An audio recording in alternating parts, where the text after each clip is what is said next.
Hi guys. So we finished The Bad Beginning, a series of unfortunate events.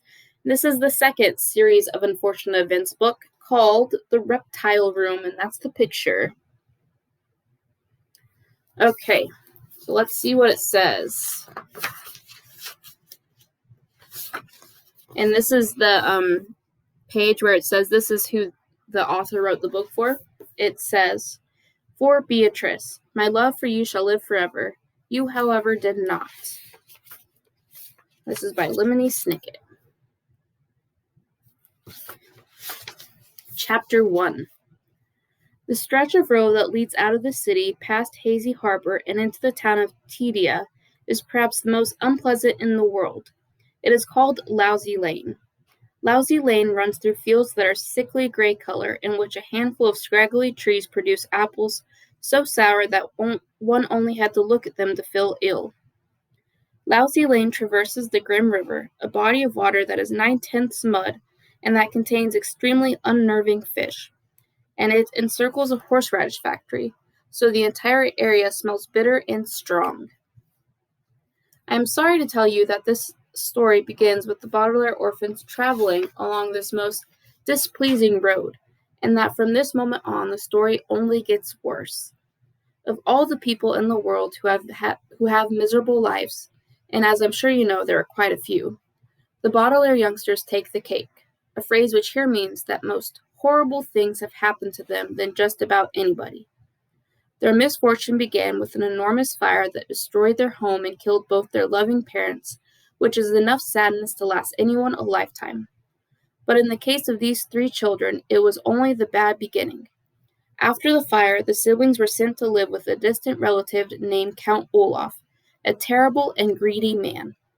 The Baudelaire parents had left behind an enormous fortune, which would go to the children when Violet came of age, when she turned 18. And Count Olaf was so obsessed with getting his filthy hands on the money that he hatched a devious plan that gives me nightmares to this day. He was caught just in time, but he escaped and vowed to get a hold of the Baudelaire fortune sometime in the future.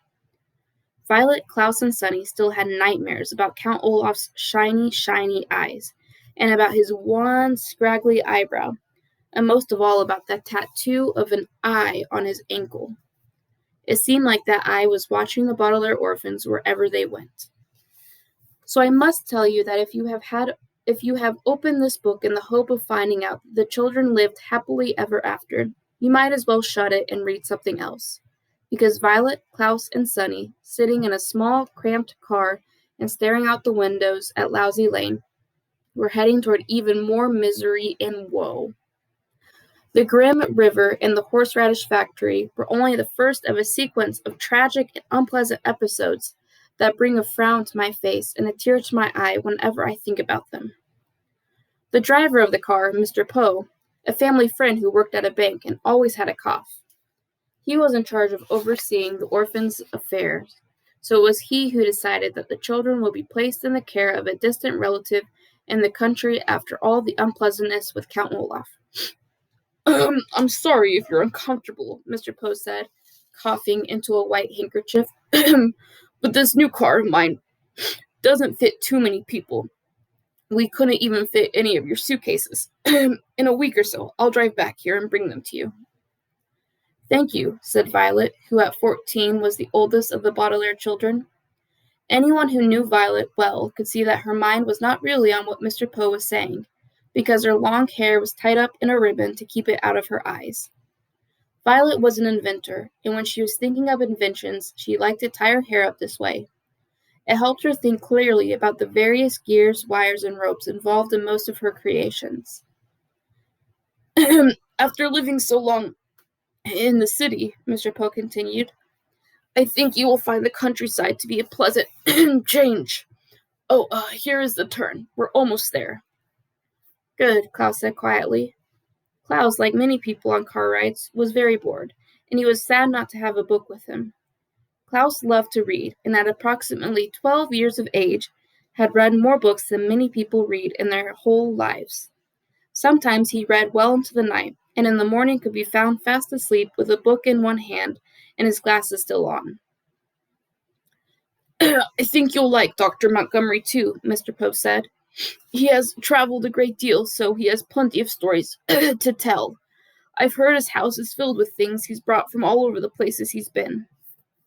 "Bax!" Sonny shrieked. Sonny, the youngest of the Baudelaire orphans, often talked like this, as infants tend to do, as babies do.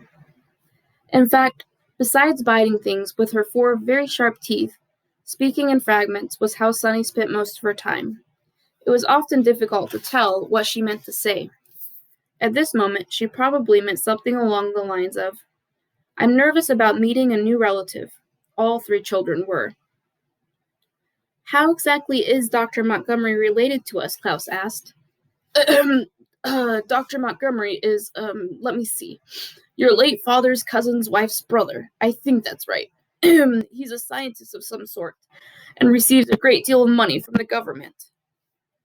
As a banker, Mr. Poe was always interested in money. "What shall we call him?" Klaus asked.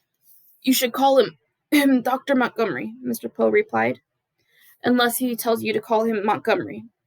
Both his first and last name are Montgomery, so it doesn't really make much difference." "His name is Montgomery, Klaus said, smiling. "Yes, and I'm sure he's very sensitive about that, so don't ridicule him," Mr. Poe said, coughing again into his handkerchief. "Ridicule means tease." Klaus sighed. "I know what ridicule means," he said. He did not add that of course he also knew not to make fun of someone's name.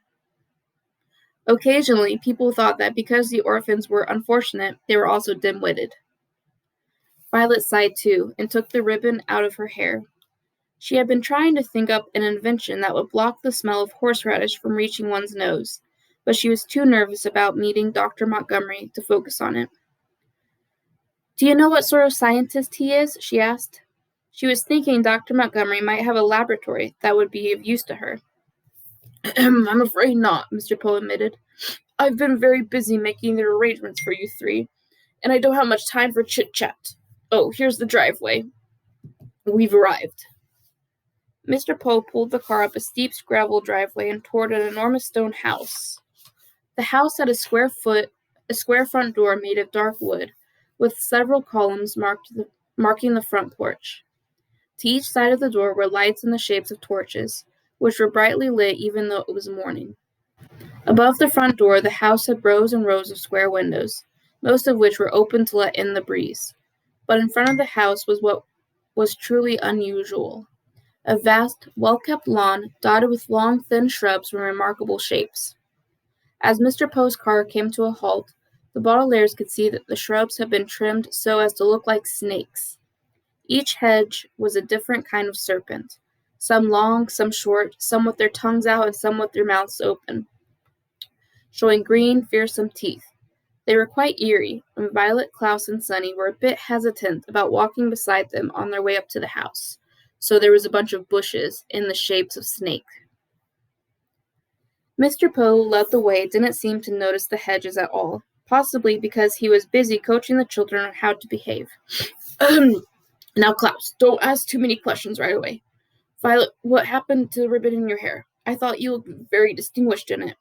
And somebody please make sure Sonny doesn't bite Dr. Montgomery. That wouldn't be a good first impression." Mr. Poe stepped up to the door and rang a doorbell that was one of the loudest the children had ever heard.